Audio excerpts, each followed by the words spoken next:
All right, so welcome to our discussion of free body diagrams. Over here on the right, we have an example of a free body diagram. And one of our goals with free body diagrams is to create accurate drawings of physical situations to help us understand the physics inherent in them.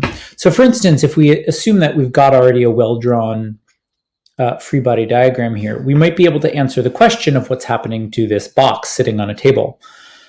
For instance, we might be able to look and see that in the vertical direction, in the y direction, we have a couple different forces. We have our normal force, which appears to be have a magnitude of 2 in the upward direction. Our gravitational force, 1, 2, 3, 4, 5 in the negative direction. And finally, you'll notice this F applied has 2 components, and its y component is +3. So what we end up with is a net force in the vertical direction of 0. And in the horizontal direction, we have 1, 2, 3, 4, 5, 6, 7, 8, +8 in the x direction, and 1, 2, 3, 4, 5, -5 in the negative x direction. So we end up with a net force in the x direction of +3. So this thing will accelerate to the right, but not upwards. Our goal today is actually not to deal with this physics. Our goal today is to get to these drawings and to make them as accurate as possible. And we're going to do that using the AIDA method, which has nothing at all to do with the opera, but instead is just a helpful acronym. And we're going to be using this all throughout this unit, and in ways all throughout the year. So why are we doing free body diagrams? First of all, they're absolutely essential. You really can't solve these problems without it. It's not just about solving the problems, though. It actually makes your life easier. Having an accurate free body diagram of a situation not only makes your understanding of it better, but when it comes time to translate this into actual math, which we'll do next week, when it comes time to write down equations, if you've got a good free body diagram, writing down your equations is a snap. If you've got a bad free body diagram, you're going to have a really tough time. So it's really, really, really, really crucial. So the first step is, what is a force? What are we drawing on a free body diagram anyway? Because this is our introduction to Unit 2 about forces. You may have been told that a force is a push or a pull, and that's a little bit of a misnomer. Instead, we're going to talk about forces as being an interaction between two bodies, which is an agent, which applies the force, and an object which experiences the force or feels the force. It's really important to note, you have to be able to identify an agent for your force. If you can't identify an agent for your force, you probably don't have a force there. So there's 2 types of forces we'll be discussing: contact forces and non-contact forces. Makes sense. You've probably heard of some of these before, but we'll go through them. So some of the ones we will deal with a lot, we'll get to in a moment. So the AIDA method starts with A, identify all of the agents, A for agents, so acting on your object. So it's important to note here kind of our what we're doing with the free body diagram. We're always writing a free body diagram for one object. If there's multiple objects in our system, we will write multiple free body diagrams. So first, you identify all the agents acting on your object. Then you identify, for each agent, list all of the interactions, that is, all of the available forces that your agent can apply. Then, for each interaction, you draw a vector in an appropriate direction. And the very last step you do is you adjust the lengths of the vectors. And we'll do this a little bit more as we go on. But that last A just means, well, if I know something is sitting here on a table, I probably want to make sure that the upwards and downward forces are the same length. If I happen to know that something is falling through the air, it might have a large gravitational force and maybe a small drag force or something. So I want to adjust the length of the vectors to qualitatively match. So some of the forces that we'll deal with are gravity and things like that. And I just want to take a quick note to say that the AP exam usually wants you to draw full vectors and not components. We'll see that more as we get practice. We will often break things down into components in class, but the AP exam often wants you not to. So our very first agent is Earth. Hi, you might be familiar with it. And the interaction available to the planet Earth or to any other planet is gravity. So we'll be dealing with gravity. The magnitude of gravity, we'll get a more complicated idea for the future. But for right now, if I have an object of mass m, the force that gravity applies is mg. And its direction is always down or towards the Earth's center. So if I have an object, over here, the force of gravity is towards the center of the Earth. It always pulls things straight towards the center of the Earth with a magnitude equal to mg. And it's worth noting that m is the mass of the object. We also have ropes and strings. Those are quite popular. And the interaction available to ropes and strings is tension. Tension is that stretchy force of a string. And there's a couple interesting things about it. It doesn't have a fixed magnitude, but the magnitude is the same everywhere on the rope. So if I have a rope and it's got a force, here's my rope. If it's got a tension force of 10 newtons on one end, the tension force on the other end is also 10 newtons. It has to be the same because these ropes don't stretch typically. So the direction, by the way, of these is always parallel to the rope and inward. And one way to think about that is ropes are really good at pulling and not at pushing. So the tension force that this rope is applying is, if it's pulling on a box, is towards the center of the rope. You also have surfaces. These are really important, like tables and ramps and things like that. There's actually two interactions available to surfaces, a normal force and friction. Normal forces, normal is another word that means perpendicular. Normal forces are always, always, always perpendicular to the surface. So here, if you're placing a book on the table, the normal force is straight up. If you're leaning on a wall, the normal force is perpendicular to the wall. If you're a frog on a ramp, the normal force is perpendicular to the ramp. And the magnitude is variable. It will often equal the force of gravity, but not always, and we'll see more examples of that. And this is I put a book on a table. The book doesn't fall through the table because of the normal force from the table. Friction comes in two flavors, if you like. Static friction and kinetic friction. Static friction, we'll go more into these equations later, so don't worry about them too much. Static friction and kinetic friction both have the same sort of equation, which is that the force is roughly equal to some number mu times the normal force. They all both depend on the normal force.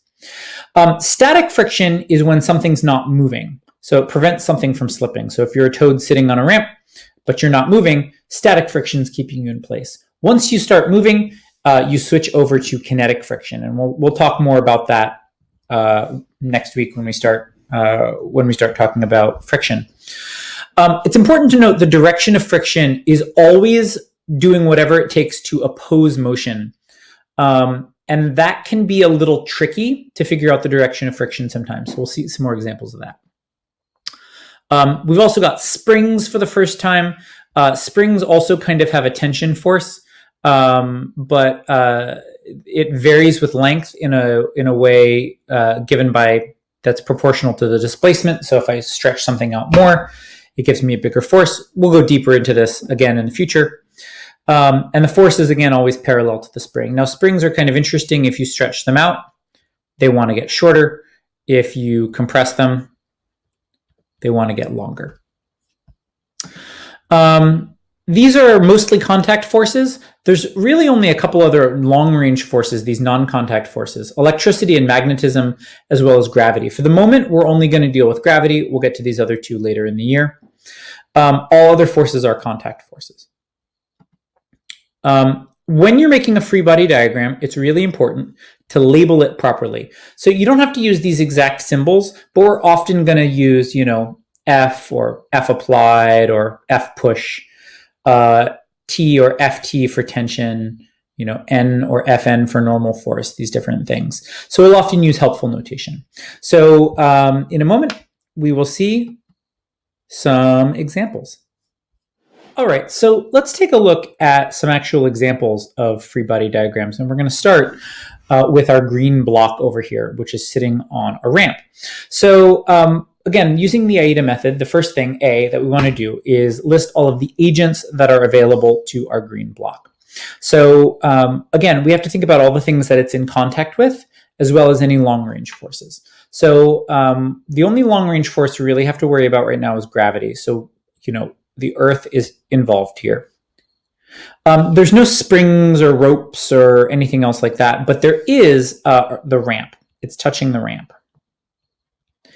One of the nice things about the AIDA method is I can actually be fairly confident that these are my only two agents, because I've got the ramp that it's in contact with and probably gravity, but there's nothing else touching it. There's nothing else in the drawing they've given me, so I'm pretty sure those are my only two agents. The interactions for Earth, I've got gravity, and for my ramp, I'm going to have my normal force, and it indicates to me that the plane is not frictionless, so I'm going to have friction. The block is currently sliding, so this is in fact kinetic friction.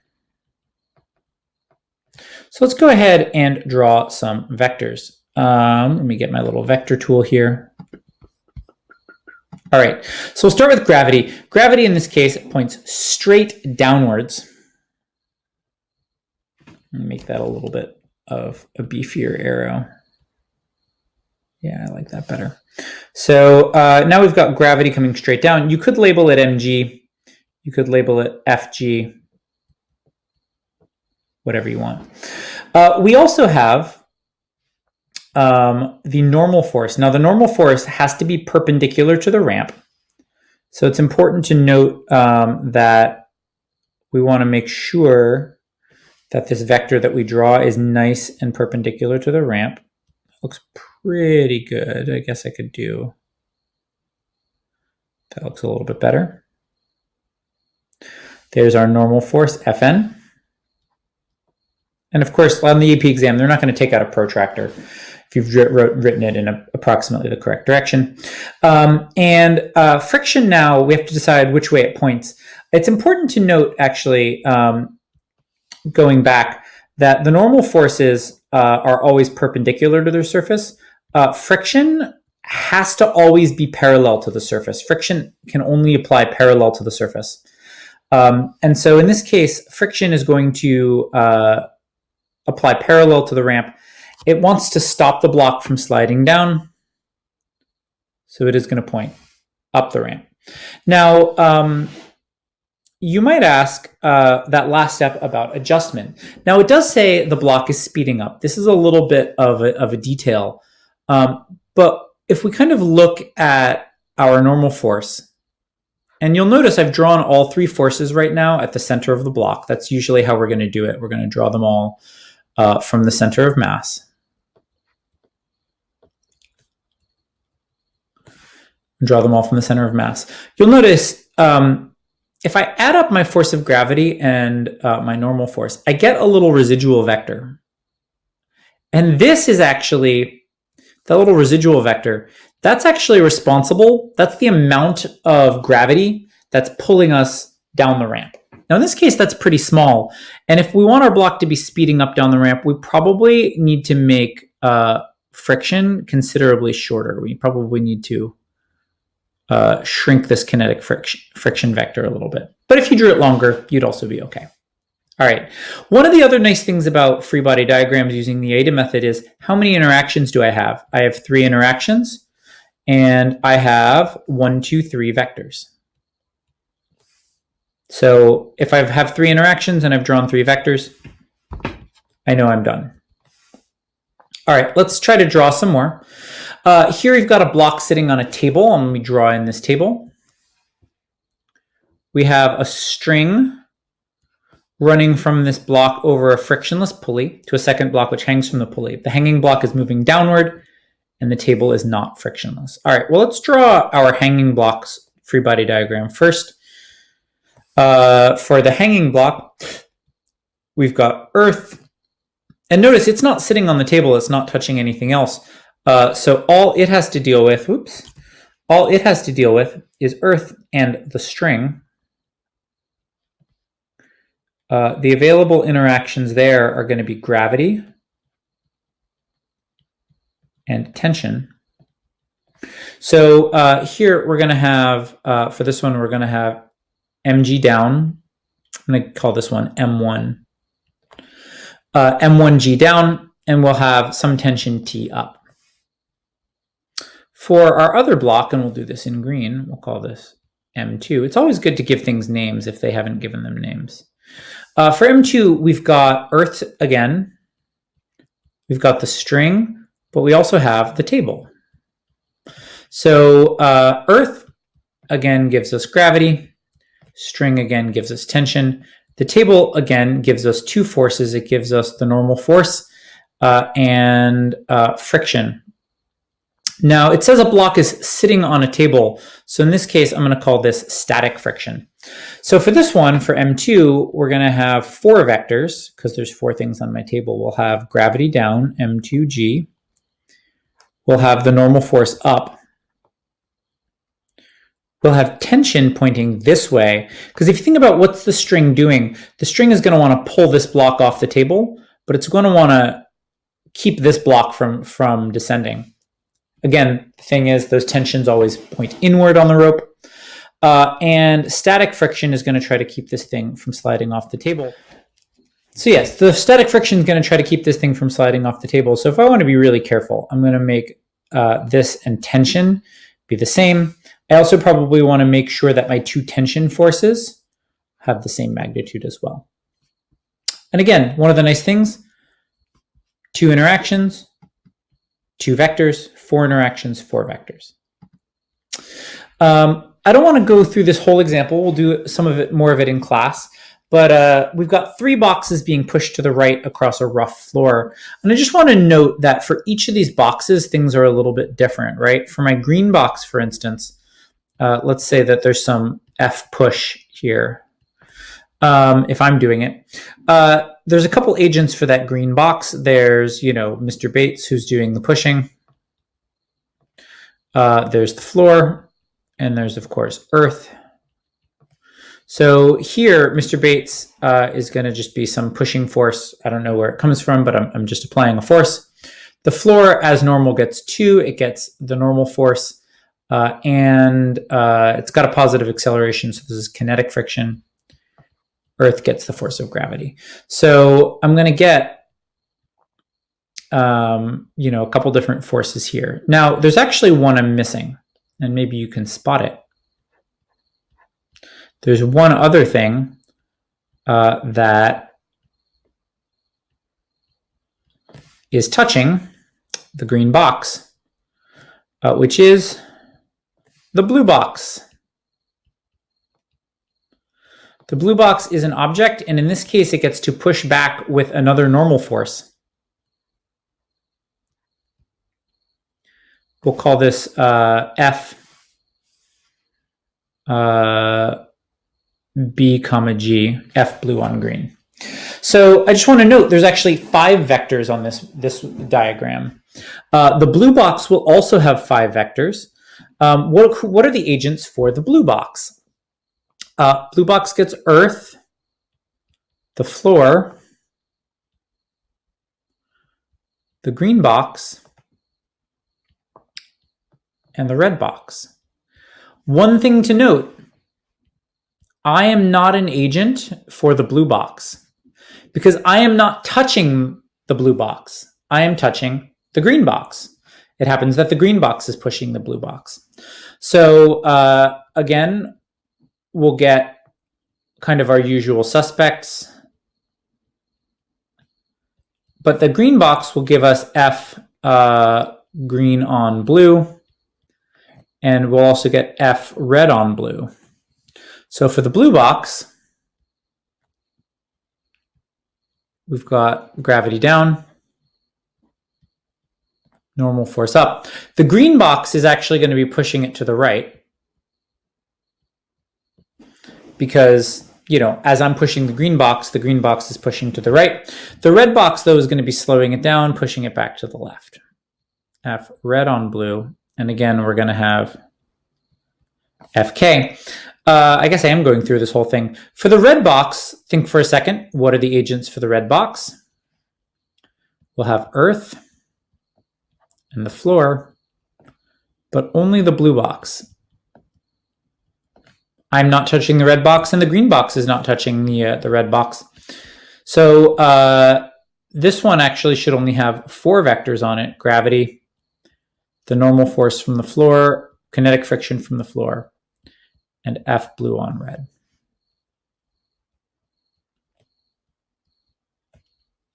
So I know that for some of you, it may seem obnoxious that I'm like, well, of course Mr. Bates is pushing the red box. Okay, fine. He's not technically touching the red box. He's technically touching the green box, which is touching the blue box, which is touching the red box. But I have to urge you, that kind of pedantry, being very, very, very careful about, like, I'm only interacting with the green box. And why is the red box moving? It's moving because of the blue box and the green box. And just as an example, you could imagine if you replaced if the red box and the green box were metal, and this blue box were like flimsy cardboard or something, that it would just smush. All right. So for the moment, that's going to do it for our discussion of free body diagrams. And I just want to remind us, we're going to be doing this in class. AIDA, consider your agents, the available interactions, draw your vectors, and then adjust their lengths.